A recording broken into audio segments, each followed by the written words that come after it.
Welcome to On the Edge with April Mahoney Brains.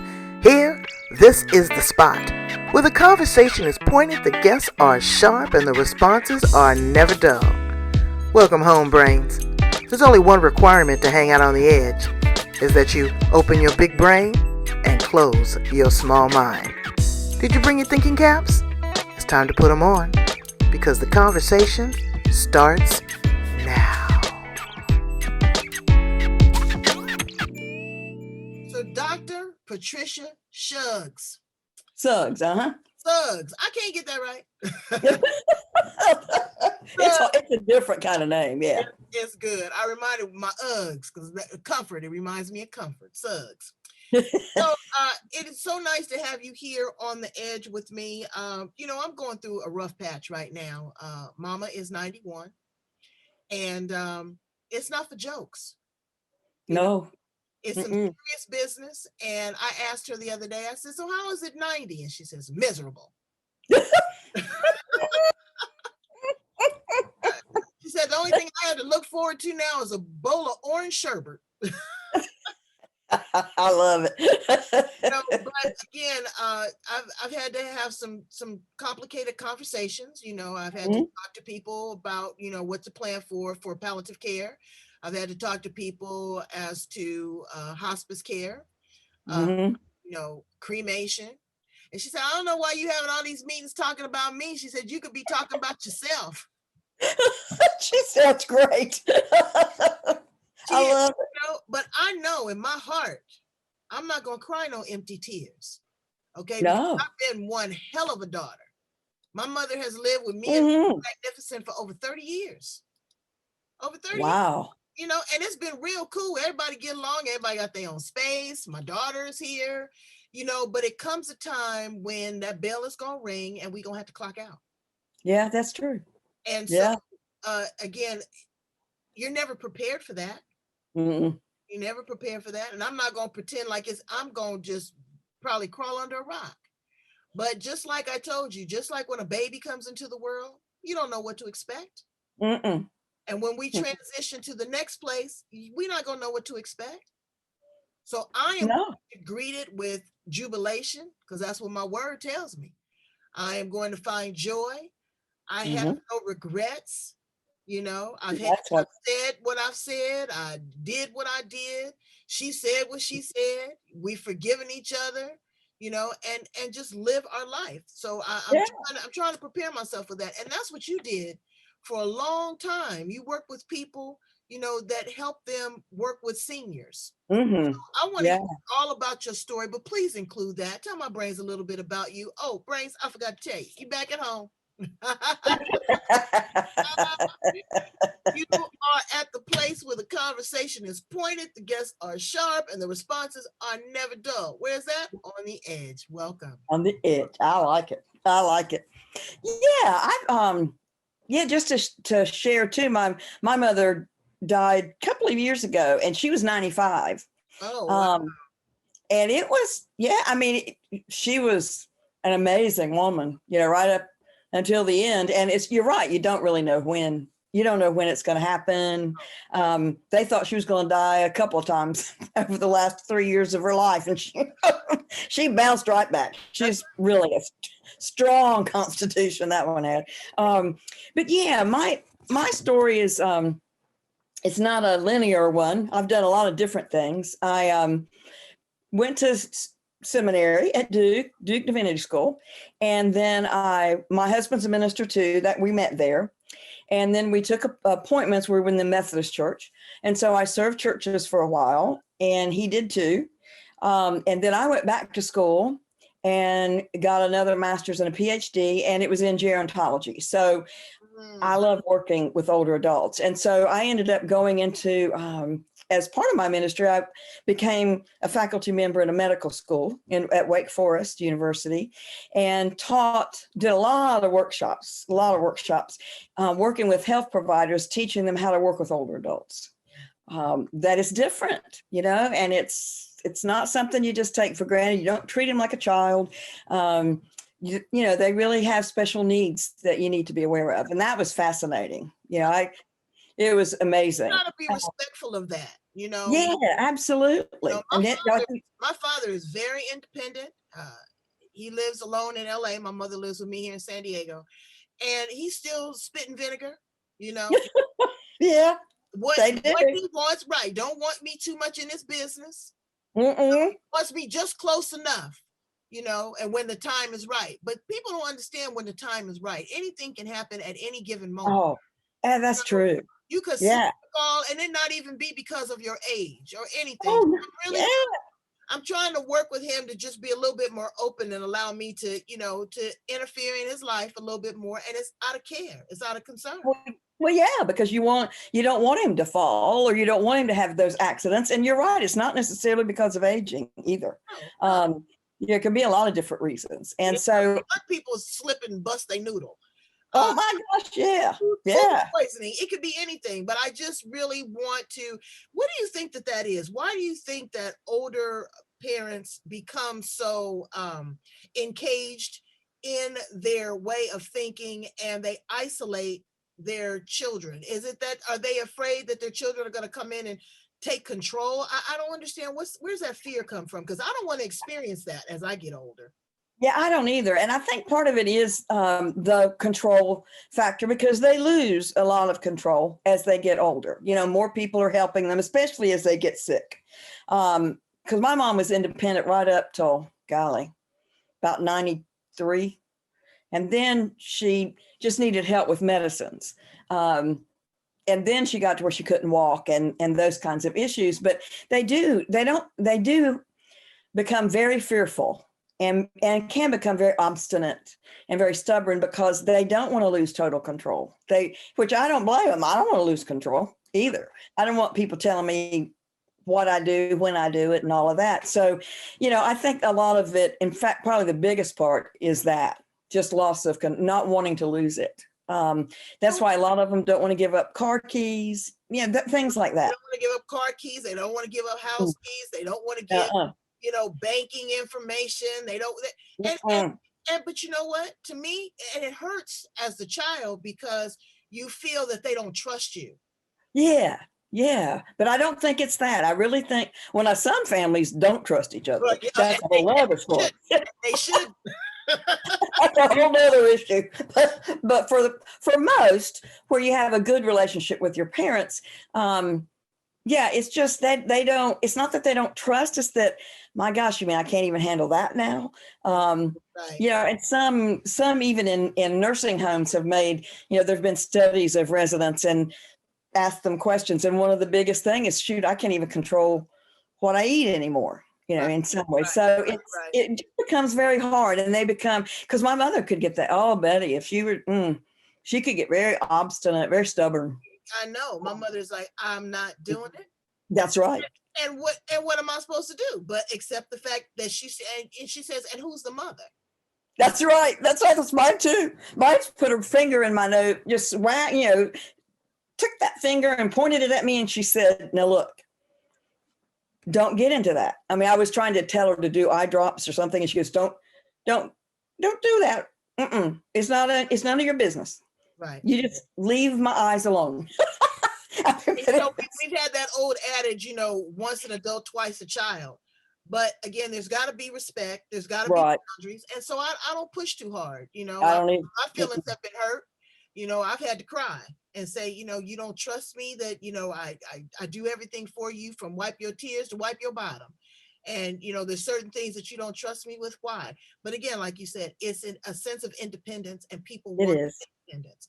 And they so do. I worked with healthcare professionals. Yesterday, I had a beautiful experience. I'm going to write a letter about. I was in the emergency room with Mama, and the camaraderie among the emergency room staff was phenomenal. Oh, that's great. They ask one another, how you doing? How you feeling? Can I get you some coffee? Do you need help with this? Do you do that? And what that showed me is that if they cared for one another, they have the capacity to really care for my mother.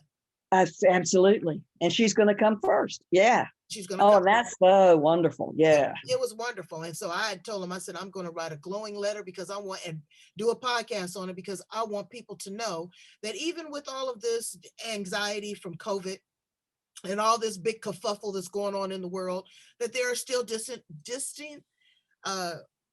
decent, compassionate people that Yeah. love, honor, and cherish. And you are one of those. So tell me a little bit about what you are doing now as a coach and Yeah. as a publisher. Yeah, I'm excited. Coaching, I work with high achieving professional women who may feel overlooked, unnoticed, and they're not speaking out. And so I help them find their voice so they can speak out, stand up to stand out is what I call it. So they can learn how to share their voice and share their ideas and all of that. So, and get promotions, hopefully, and also be a respected colleague instead of just someone they constantly overlook. So that's my coaching. And I just started my own publishing company, PKS Publishing. And my first book is full. We launched it at the end of April, and it's called Aspire Women Finding Their Purpose. And I am so excited. Proud of you. I am so proud of you. I see you out there and you have that serious look on your face. It's like we are about to do it. We are about That's right. And you say you coach women to show up and stand out. That's right. Showing up to show out. Yes. Yeah. And it's a big difference when it comes to that. But also, let's talk about this. You were a woman in a seminary school when that wasn't very popular. Oh, yeah. It was it was in the 70s, 74 to 77. And there weren't any female faculty. There weren't the women. It was a very small group. They didn't even have most seminaries, and Duke's one of them. They have a large women's department and all of that, but they didn't have any of that. So when I was there, and my roommates and I, we were, pretty much, we were it. I mean, there were a few more, there were several, but not as many as men, of course. And so we had to figure out our own way. I mean, we didn't have role models. Not many, maybe we did, but I didn't know any. And so we had to just figure this out on our own. And when I went out, graduated and went into a church, they appoint you in the Methodist church. And so they had to do some finagling and convincing because congregations hadn't had women in our conference here. They hadn't had women either. And so they were like, not so sure. In fact, I was told by one of the members after I'd been there for a while, so they were making it like a joke, but I know it was true. Made the statement, we figured when he came, the district superintendent came and asked us, would we take a woman, we figured the last minister, who was male, he messed us up, but he didn't destroy us. So we figured you couldn't do any worse. So I'm like, well, thank you for that vote of confidence. And how did you, it's a little personal question, but how did you find time to find love, girl? Because I know they was watching you. Yeah. That's right. Big time. But it was good because in our first appointment, I had a parsonage and my husband had one, and his was all kind of out in the rural area. And so we lived in that one, which was, Okay. All right. Yeah. So now there are so many women in ministry, right? Right. Now, and they hold a pivotal role. They really do, because they're being heard. And I'm going to say this for the first time. What would you say to a woman that is stepping into that role in these days and times in the 21st century? For me, I think what I would want them to know is that you just go in and you love the congregation. You love the people. Yes, you're going to have there'll be issues. No church does. I mean, every church has issues, and it may be related to your being a woman. It may not. But you just go in and you love them and you minister to them and you allow, you listen to what they have to say, but you stand your ground, which a lot of times even males have problems with that sometimes. They don't stand their ground. And for a woman, it's essential. You've got to show that you know what you're doing, because they don't think you do. I like to ask my guests controversial questions, and the world has changed a lot since the 70s or 80s. It has. There is a lot of same-sex marriages. There are a lot of gays that have come out. There's transgenders. There are, overlooked and underserved. We're still fighting that black-white issue. Oh, Sally, yeah. So, you know, the world has really changed. So the world of ministry, I think, should follow along those same lines. I mean, I look at the Pope, and he's trying to be a little bit more liberal as far as having women in the church. Right. You know, not saying too much about indiscretion that some of these priests have been through, but yeah. it has to be an ongoing conversation about what's real in the world today and not in the text. We follow the text, you know. Oh, absolutely. Yeah. We interpret that for something that's applicable today. I'm Right. confused. Right. Because it's so many want to interpret it very much and very rigidly and very conservatively, and they want to they want to say, okay, you can't do this, this is wrong, and we don't do that at all. There's been struggles in the Methodist Church, actually, and it may split because of that issue, the homophobic kind of attitudes, or feeling like it's, my gosh, it's a sin, and I'm thinking, yeah, how can you say God's creation's a sin? That just doesn't make sense to me. And, in one of my little churches, we had a transgender teen and we had a gay couple. I mean, it was wonderful. I loved it. But that's not as common as I'd like it to be. I think and women are more progressive. Oh, I think because we are the conduit. We are the gift of life. That makes a difference. And I think, we have a nurturing men can be super nurturing. My husband's one, super nurturing, but it's different. But it's still different. It's not the same. Mm-mm. I talked to him about, when my daughter was growing up, I talked to her about, her period and dating and all that kind of stuff. And he looked at me like a side eye, like, that's your conversation. And I'm like, no, that's our conversation. You just have to use a different vocabulary, just different words. That's right. That's how it is in the world. But you are now a wordsmith, and you are helping people put together books. Yeah, it's fun. How'd you get into that? It was funny because I 2-3 years ago, I never would have thought of it. But when the opportunity arose to go through a training where we understand everything that you need to do and how to do it and all of that, I thought, golly, I really want to impact women in the world, to really make a difference for women. And I thought, what better way than to put books out into the world? And I love to write. And so, yeah, it was fun. Well, it looks like you love to read too. I'm looking at that bookshelf back there. Oh, yeah. Okay. I was cleaning out my library because I'm trying to not become a minimalist, but I'm really trying to reduce my stuff. And I love the books. There's nothing like a book. People say, I got a book. That doesn't do it for me. I need to come up with the book and have me something to drink and have a little snack and have the music on, burn an incense. It's got to be a whole experience. Oh, yeah. And I want to hold it and smell it and turn the pages. Yeah. And after you hold it and smell it, you put it on the shelf and don't touch it anymore. That's true. So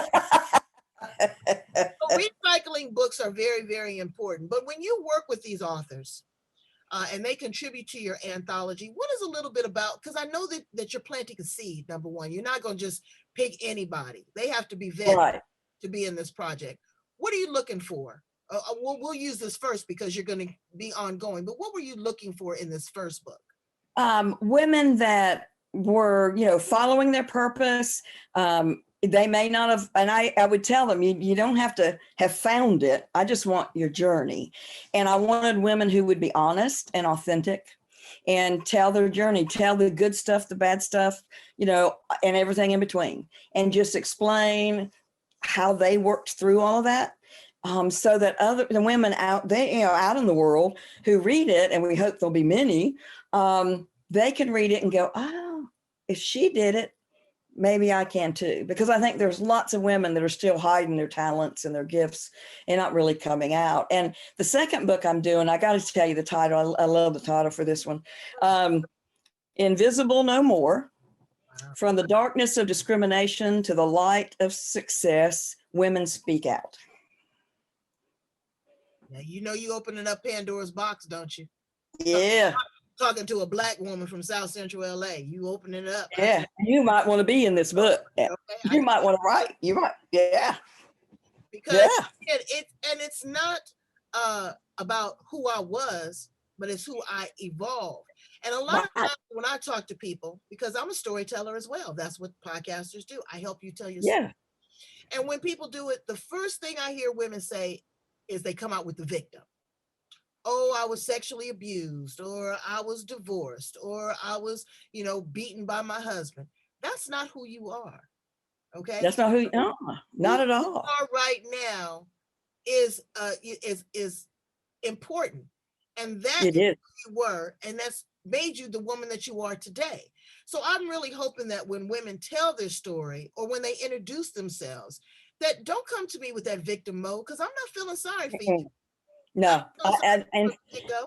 No. in fact, I've told them I want them to write, when I was telling them this is how, a loose outline for the chapter, you tell us who are you now in the first part. That's right. Give yourself, brag, give yourself credit, take the credit and all of that. And then you get into the journey about how you got to where you are now. Absolutely. And then the last part, you give some helpful hints and tips to other women who are facing it. So yeah, I'm like you. I don't want to hear the victim part now, maybe later, but I want to know who you are now. Right. Because I mean, to me, it's like, oh, okay. It's like a Debbie Downer. Yeah. Yeah. I want to celebrate you. I want to meet the person that you are today, the successful businesswoman, the coach, the mother, the doctor, the teacher, the preacher. That's who I want to meet. But I want to, and then I want to go back and figure out how you progress and use some of those tools to build myself up. Right. Absolutely. I mean, that's the way to do it. That is amazing. Well, you have just been a breath of fresh air, and I Oh, thank you're so sweet. I do. Oh, this has been fun. It has. Is there anything else that you'd like to share with my brains before we conclude? And I definitely want them to know how to get in contact with you, to follow you. Oh, yeah. And with regards to, maybe getting involved in your next project, purchasing your upcoming project, because yeah, we're going to put it out there. We don't want to be an Amazon bestseller. No.